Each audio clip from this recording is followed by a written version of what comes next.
अस्सलाम वालेकुम everyone and welcome back to my YouTube channel. उम्मीद करती हूँ कि आप तमाम स्टूडेंट्स खैरियत से होंगे। आज की वीडियो में हम CS 615 के लेक्चर नंबर 38 एंड 39 को डिस्कस करेंगे, जिसमें स्केजुलिंग का टॉपिक है। और अगर आपको याद हो तो हमने पिछले लेक्चर में देखा था कि स्केजुलिंग के लिए कुछ टूल यूज़ होते हैं और उन टूल्स के बारे में मैंने आपको बताया था कि MCQs के लिए इम्पॉर्टेंट हैं, और आज इनकी डिटेल्स भी हम देखने वाले हैं कि इन टूल्स को आप किस तरह से यूज़ कर सकते हैं। तो सबसे पहला जो सिंपलेस्ट टूल होता है ना, वो गैंट चार्ट होता है। गैंट चार्ट का आपको बहुत अच्छे से आइडिया होगा जिन स्टूडेंट्स ने अपने प्रोजेक्ट्स में बनाए हैं, या इसके अलावा वैसे वो एक चार्ट बनाते हैं। गैंट चार्ट किसी भी एक्टिविटी को स्केड्यूल करने के लिए, इसके अलावा कुछ असाइनमेंट्स भी इस तरह की होती हैं जिसमें आपने ये चार्ट बनाने होते हैं। तो गैंट चार्ट का ऑलमोस्ट सबको ही आइडिया होता है, यानी कि आपने वर्क प्लान किस तरह से बनाना होता है। तो सबसे जो सिंपलेस्ट प्रोजेक्ट मैनेजमेंट टूल होता है स्केड्यूल बनाने के लिए, स्केड्यूल को क्रिएट करने के लिए, वो गैंट चार्ट होता है। यहाँ पे इस बात को आपने याद रखना है। उसके बाद गैंट चार्ट जो है ना, इसमें दो चीज़ें इंक्लूड होती हैं। इसमें हॉरिजेंटल एक्सिस होते हैं और वर्टिकल एक्सिस होते हैं। यहाँ पे ये लाइन जो मैंने अंडरलाइन की है ना, ये इंपॉर्टेंट है कि जो हॉरिजेंटल एक्सिस है वो किस चीज़ को रिप्रेजेंट करने के लिए यूज़ होते हैं और वर्टिकल एक्सिस किस चीज़ को रिप्रेजेंट करने के लिए यूज़ होते हैं। आपके गैंट चार्ट में जो हॉरिजेंटल एक्सिस होते हैं वो टाइम को रिप्रेजेंट करते हैं। इसके अलावा जो वर्टिकल एक्सिस होते हैं वो एक्टिविटीज़ को रिप्रेजेंट करने के लिए यूज़ होते हैं। ये बातें आपने याद रखनी है, MCQs के लिए बहुत ज़्यादा इंपॉर्टेंट बातें हैं। वहाँ पे स्टूडेंट्स कंफ्यूज हो जाते हैं, वहाँ फिर आके गलत आंसर मार्क कर देते हैं, इसलिए मैंने साथ में अंडरलाइन भी किया है कि आपके कॉन्सेप्ट्स क्लियर हो जाएं। उसके बाद यहाँ पे कुछ मेजर माइलस्टोन्स वगैरह दिए गए हैं, यानी कि आप गैंट चार्ट बनाते हुए कुछ माइलस्टोन्स भी बनाते हैं, बट वो बातें जो हैं हमारे लिए अभी अननेसेसरी हैं। यहाँ पे ये सिर्फ मैंने इसलिए हाईलाइट की है ताकि आपके MCQs कवर हो जाएँ, क्योंकि ये एब्रीवेशन ही इंपॉर्टेंट है। इनकी शॉर्ट फॉर्म गिवन होती है, आपने फुल फॉर्म बतानी होती है, इसलिए आपने सिर्फ इन्हें एब्रीवेशन के तौर पे ही कवर करना है। बाकी जो इनकी डिटेल्स हैं वो हमें पढ़ने की ज़रूरत नहीं है, क्योंकि ना ही ये पेपर में आती हैं। उसके बाद यहाँ पे इंपॉर्टेंट MCQs ये हैं कि दो basic network scheduling techniques use होती हैं, वो कौन कौन सी हैं। इसमें आपके पास PERT और CPM है, ठीक है। बहुत ही ज़्यादा इंपॉर्टेंट कॉन्सेप्ट है MCQs के लिए, और लाजमीन में से MCQs आते हैं। तो यहाँ पे ये बताया गया है कि जो PERT और CPM है, इसे आप किस लिए यूज़ करते हैं। इसे आप इसलिए यूज़ करते हैं ताकि प्रोजेक्ट जो है वो टाइम पे कंप्लीट किया जा सके। इसके अलावा इसमें कुछ कॉमन कंपोनेंट्स भी इंक्लूड होते हैं। वो कॉमन कंपोनेंट्स कौन से हैं? एक्टिविटीज़ हैं, नोड्स हैं, नेटवर्क है, क्रिटिकल पाथ है। ये शॉर्ट के हवाले से इंपॉर्टेंट है कि ये दो टेक्निक्स जो होती हैं, इसमें जो कॉमन कंपोनेंट्स हैं वो कितने हैं और कौन कौन से हैं। उसके बाद यहाँ पे नेटवर्क स्केड्यूल को क्रिएट करने के कुछ रूल्स बताए गए हैं, और सिर्फ MCQs के लिए मैंने ये हाईलाइट किया है ताकि एक बार आपके कॉन्सेप्ट्स क्लियर हो जाएं। इसमें हर एक्टिविटी के अंदर दो तरह के नोड होते हैं, प्रीसीडिंग नोड और सक्सीडिंग नोड, ठीक है। इन दोनों नोड्स के नाम आपको पता होने चाहिए, और ये भी पता होना चाहिए कि हर एक्टिविटी में कितने नोड होते हैं। इसके अलावा हर नोड का एक अलग ही नंबर होगा, और इसमें कोई भी लूप नहीं यूज़ होता, ठीक है। ये आपके पास कुछ रूल्स होते हैं जब नेटवर्क स्केड्यूल को क्रिएट करना होता है। उसके बाद यहाँ पे PERT के बारे में कुछ डिटेल्स वगैरह बताई गई हैं कि 1957 में डेवलप हुआ, और इसके डेवलप करने की जो वजह थी वो ये थी कि US गवर्नमेंट का जो पोलारिस मिसाइल प्रोजेक्ट है, इसके लिए इसे डेवलप किया गया था। और ये वहाँ पे यूज़ होता है जितने प्रोजेक्ट्स में अनसर्टेनिटीज़ वगैरह ज़्यादा हों, यानी कि ऐसे प्रोजेक्ट्स जिसमें स्केड्यूल वगैरह जो है वो क्लियर नहीं है, टाइम का अंदाज़ा मुश्किल हो रहा है, वहाँ पे आप इस टेक्निक को यूज़ कर सकते हैं। इसके अलावा इसमें 3 तरह के टाइम एस्टिमेट्स होते हैं, वो तीनों ही इंपॉर्टेंट हैं। ऑप्टिमिस्टिक टाइम को आप तभी यूज़ करते हैं अगर तो बेस्ट केसेस हो।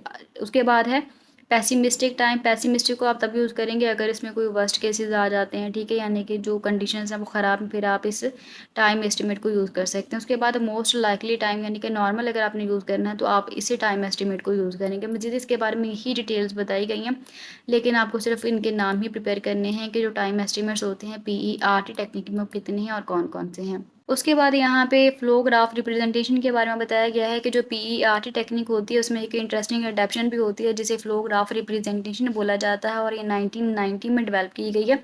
इसमें प्रोजेक्ट लाइफ साइकिल और कॉस्ट एनालिसिस वगैरह के एक्शंस वगैरह परफॉर्म किए जाते हैं। ये सिर्फ MCQs के लिए जो लाइन्स हैं मैंने अंडरलाइन की हैं। उसके बाद यहाँ से लेक्चर नंबर 39 स्टार्ट हो रहा है, रिस्क एंड चेंज मैनेजमेंट, यानी कि हमारे पास यहाँ टॉपिक भी चेंज हो गया। अब हम रिस्क और चेंज मैनेजमेंट के बारे में डिस्कस करेंगे, लेकिन लेक्चर नंबर 39 में हम सिर्फ रिस्क को ही पढ़ने वाले हैं। बाकी जो चेंज मैनेजमेंट है उसे इंशाल्लाह हम लेक्चर नंबर 40 में कवर करेंगे।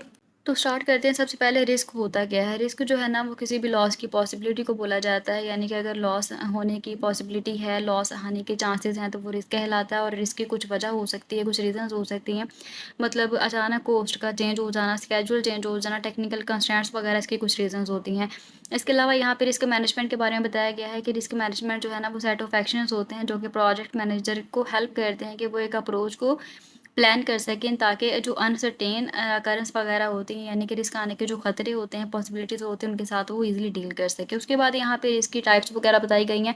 रिस्क की 2 टाइप्स होती हैं, development process risk and product related risk. यहाँ पे सिर्फ आपने इनके नाम ही प्रिपेयर करने हैं, बाकी जो डिटेल्स हैं वो इस लेक्चर के लास्ट पे हैं। इंशाल्लाह मैं वहाँ से आपको कवर करवाऊंगी कि ये कौन से रिस्क होते हैं और इनका क्या मतलब होता है। यहाँ पे आपने सिर्फ यही याद रखना है कि जो रिस्क हैं वो 2 तरह के होते हैं, इनकी 2 टाइप्स होती हैं, development process risk and product related risk होते हैं।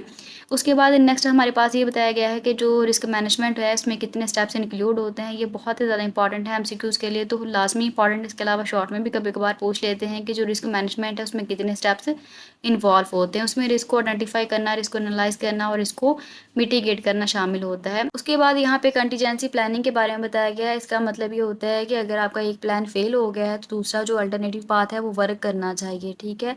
अल्टरनेटिव पाथ को मेंटेन करने के लिए आप कंटीजेंसी प्लान का यूज़ करते हैं। उसके बाद मज़ीद यहाँ पे इसके बारे में ही कुछ क्वेश्चंस वगैरह बताए गए हैं जो सिर्फ आपके कॉन्सेप्ट्स के लिए इंपॉर्टेंट है, अदरवाइज ये चीज़ें हम ऑलरेडी क्लियर कर चुके हैं। इसके अलावा कुछ अदर सब्जेक्ट्स हैं उनमें भी हमने ये चीज़ें पढ़ी हैं। तो यहाँ पर इसके एनालिसिस एंड मैनेजमेंट के बारे में बताया गया है कि ये सीरीज़ ऑफ स्टेप्स होते हैं जो कि सॉफ्टवेयर टीम को हेल्प करते हैं कि वो मैनेज कर सकें, यानी कि जितनी भी हमारे प्रोजेक्ट में अनसर्टेनिटी आ रही है उनको मैनेज कर सकें, उनको समझ सकें। तो रिस्क एनालिसिस एंड मैनेजमेंट का यही काम होता है।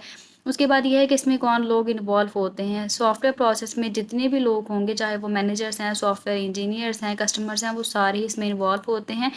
और इसके अलावा यह है कि इसमें क्या स्टेप्स होते हैं। इसमें सबसे पहले रिस्क को आइडेंटिफाई किया जाता है, रिस्क को एनालाइज किया जाता है। तो इसमें जो एमसीक्यूज के लिए इंपॉर्टेंट है वो यही होता है कि इसमें सबसे पहला स्टेप कौन सा है। तो सबसे पहला जो स्टेप होता है वो रिस्क को आइडेंटिफाई करना, यानी कि रिस्क आइडेंटिफिकेशन होता है। उसके बाद what is a work product. एक वर्क प्रोडक्ट जो है ना वो एक शीट होती है, यानी कि रिस्क के बारे में जो भी इंफॉर्मेशन मिलती है वो एक शीट में हम प्रोड्यूस कर लेते हैं, उस शीट को ही वर्क प्रोडक्ट बोला जाता है। उसके बाद यहाँ मज़ीद रिस्क के बारे में बताया गया है कि रिस्क जो है फ्यूचर हैपनिंग्स में कंसर्न कर सकते हैं, यानी कि आज का रिस्क जो है वो कल का खतरा बन सकता है, इसलिए हम बोल सकते हैं कि फ्यूचर हैपनिंग्स का कंसर्न होता है इसमें। उसके अलावा यह है कि रिस्क में क्या क्या चीज़ें इन्वॉल्व होती हैं। रिस्क में चेंज चेंज इंक्लूड हो सकता है। इसके अलावा चेंज जो है वो किस तरह का हो सकता है ये भी इंपॉर्टेंट है। इसमें माइंड का चेंज आ सकता है, ओपिनियन चेंज हो सकती है, एक्शंस चेंज हो सकते हैं, प्लेसेस चेंज हो सकती हैं, यानी कि कुछ टाइप्स ऑफ चेंजेस होते हैं जिसकी वजह से रिस्क जो है वो अकर हो सकता है। और थर्ड रिस्क जो है उसमें चॉइस भी इन्वॉल्व होती है।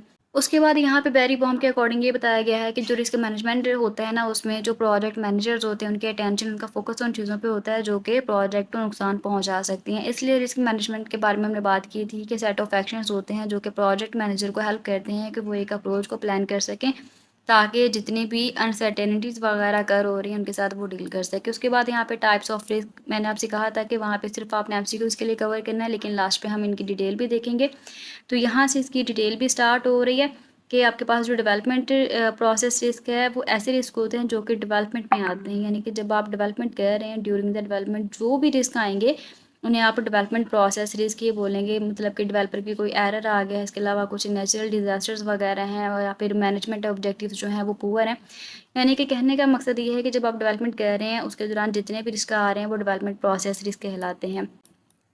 उसके बाद दूसरी टाइप हमारे पास प्रोडक्ट रिस्क की होती है। प्रोडक्ट रिस्क ऐसे रिस्क होते हैं जो कि प्रोडक्ट से रिलेटेड होते हैं, मतलब कि अगर रिक्वायरमेंट्स जो हैं बार बार चेंज हो रही हैं, इनकम्प्लीट हैं, अनक्लियर रिक्वायरमेंट्स हैं जिसकी वजह से प्रोडक्ट सही से नहीं बन पा रहा, तो वो प्रोडक्ट रिस्क कहलाते हैं। उसके बाद यहाँ पे रिस्क मैनेजमेंट प्रोसेस के बारे में बताया गया है। रिस्क मैनेजमेंट में कुछ चीज़ें इंक्लूड होती हैं, वो कौन कौन सी हैं ये हमने यहाँ पे कवर करनी है। इसमें आपके पास कुछ स्टेप्स इंक्लूड होते हैं। वो रिस्क आइडेंटिफिकेशन है, रिस्क एनालिसिस है, इसके अलावा रिस्क मिटिगेशन यानी कि आइडेंटिफाई करना, एनालाइज करना और इसको मिटिगेट करना, इसमें स्टेप्स इंक्लूड होते हैं।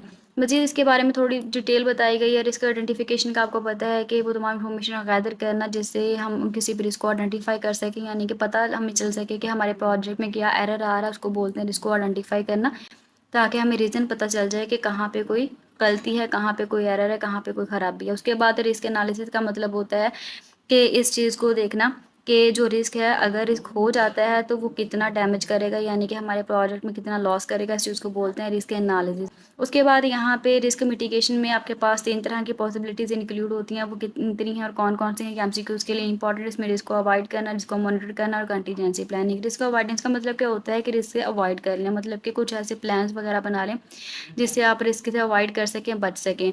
उसके बाद रिस्क को मॉनिटर करने का मतलब होता है कि अपने प्लान को, अपने काम को आप रेगुलरली मॉनिटर करें ताकि देखा जा सके कि आपका काम बिल्कुल सही जा रहा है। उसके बाद कंटीजेंसी प्लानिंग जो है वो लास्ट फेज़ होता है कि अगर तो रिस्क आ गया है, कंटीजेंसी प्लानिंग का मतलब ये होता है कि अगर आपका एक प्लान फेल हो गया तो उसका कोई अल्टरनेटिव पाथ भी होना चाहिए ताकि आपका जो सिस्टम है वो कंप्लीटली वर्किंग जारी रखे, उसकी वर्किंग जो है वो ना डिस्टर्ब हो। तो ये तमाम चीज़ें मैंने आपको बता दी हैं। इन्हें सिर्फ आपने शॉर्ट में कंसेप्ट्स के लिए याद करना है, इसके अलावा इनकी डिटेल्स पेपर में आपसे नहीं पूछी जाएंगी, ये सिर्फ शॉर्ट में ही आपसे पूछा जाएगा। उसके बाद यहाँ पे सॉफ्टवेयर रिस्क के बारे में बताया गया है, यानी कि रिस्क में 2 तरह की कैरेक्टरिस्टिक्स होती हैं, अनसर्टेनिटी और लॉस। ठीक है, अनसर्टेनिटी का मतलब होता है कि रिस्क हो भी सकता है और नहीं भी हो सकता, मतलब कि 100% आप इसमें कुछ भी क्लियर नहीं कर सकते कि रिस्क होगा या नहीं होगा। ये चीज़ अनसर्टेनिटी कहलाती है और ये रिस्क की कैरेक्टरिस्टिक्स है। उसके बाद है लॉस। लॉस का मतलब क्या होता है कि अगर लॉस हो गया तो लॉस जो है वो कितना, मतलब कि अगर होगा कितना डैमेज करेगी, ये चीज़ लॉस कहलाती है। तो ये आपके पास रिस्क की 2 तरह की करैक्टरिस्टिक्स होती हैं। उसके बाद यहाँ पे आपके पास टाइप बताई गई है रिस्क की, यानी कि जेनेरिक रिस्क और प्रोडक्ट स्पेसिफिक रिस्क। पहले हमने डेवलपमेंट रिस्क के बारे में देखा, प्रोडक्ट स्पेसिफिक रिस्क के बारे में देखा और अभी हम जेनेरिक रिस्क के बारे में भी देखेंगे। जेनेरिक रिस्क का मतलब होता है कि ऐसे रिस्क जो तमाम प्रोजेक्ट्स में आते हैं वो जनरल रिस्क होते हैं और इन्हें आप जेनेरिक रिस्क भी बोल सकते हैं। लेकिन प्रोडक्ट स्पेसिफिक रिस्क क्या होते हैं कि वो प्रोडक्ट से रिलेटेड होते हैं और जो प्रोजेक्ट का एक्सपीरियंस पर्सन होता है, यानी कि जिसको एक्सपीरियंस होता है उस प्रोडक्ट का, जिसको डोमेन का नॉलेज होता है, वही उन रिस्क को हैंडल कर सकता है। उसके अलावा इन रिस्क को कोई भी हैंडल नहीं कर सकता। तो यहाँ तक आपने लेक्चर नंबर 38 एंड 39 को कवर करना है। बाकी जो लेक्चर्स हैं वो इंशाल्लाह हम अगली वीडियो में कवर करेंगे और हमारा जो फाइनल टर्म का सिलेबस है वो कंप्लीट हो जाएगा। एंड फिर मिलते हैं हम अगली वीडियो में, तब तक के लिए अपना ख्याल रखिएगा। अल्लाह हाफिज़।